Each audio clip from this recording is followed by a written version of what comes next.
कम्पानिनि स्कुटि सालायना ओजों थाङोलै आगै दाउ बिरनाय बायदि बैसागु बोथोरावलाय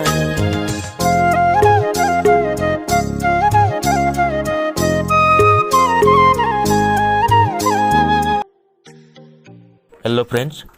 दिनैनि गोदान भिडिअजों लोगोसे नोंथांमोन गासैखौबो आंनि चेनेलाव बरायहरबाय सल'गोफोर नोंथांमोना आंनि चेनेलाव गोदानब्ला अन्नानै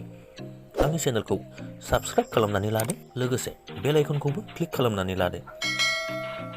सल'गोफोर नोंथांमोननि गेजेराव दिनैबो मोनसे गोदान बड' मिउजिक भिडिअनि आपडेट लाबोलायबाय बे मिउजिक भिडिअनि टाइटेलानो जादों हन्डा स्कुटि बे मिउजिक भिडिअआव फाव खालामदों अभिमानु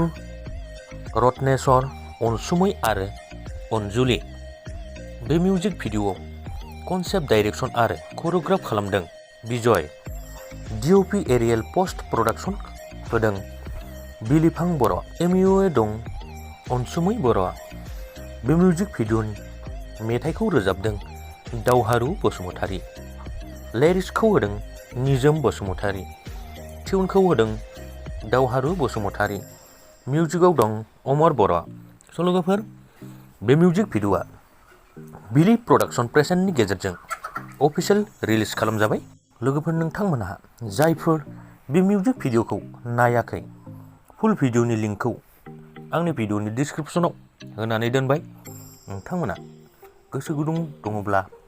नायहैनो हासिगोन लोगोफोर दिनैनि आपडेटआ बेखिनियानोमोन थेंक इउ